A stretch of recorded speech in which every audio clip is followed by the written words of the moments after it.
فرما رہے ہیں ان کو روشن کر دے گا خداوند کے آنے سے پہلے. لکھا کوئی فیصلہ نہ کرے کیونکہ وقت آنے والا ہے, وقت آ گیا ہے, جو دانیل کی کتاب کے اندر, مکاشفہ کی کتاب کے اندر اور متی 24 باب کے اندر جو ہم سن رہے ہیں, پڑھ رہے ہیں, وہ ساری باتیں جو ہے وہ پوری ہو رہی ہیں.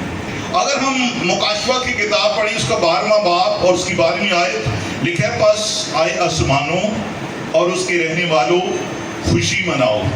جی اس میں کیا لکھا ہے کہ خوشی مناؤ, خوشی مناؤ. ہے خشکی اور تری تم دونوں پر افسوس, کیونکہ ابلیس بڑے قہر میں تمہارے پاس اتر کر آیا ہے, اس لیے کہ جانتا ہے کہ میرا تھوڑا سا وقت باقی ہے.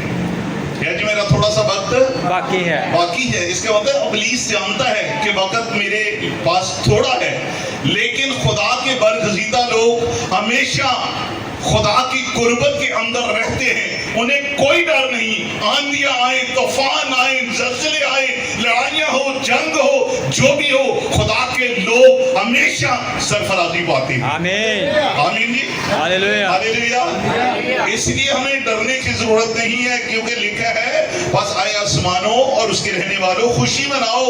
اے خشکی اور تری, خشکی یہ ہوتا ہے زمین, تری کا مطلب ہوتا ہے کہ سمندر میں رہنے والے جو مخلوقات ہیں ان کو مدعو کیا گیا ہے, ان کے بارے میں کہا گیا ہے کہ خشکی اور تری تم پر افسوس, کیونکہ ابلیس بڑے قہر میں تمہارے پاس اتر آیا ہے, اس لیے جانتا ہے کہ میرا تھوڑا سا وقت باقی ہے.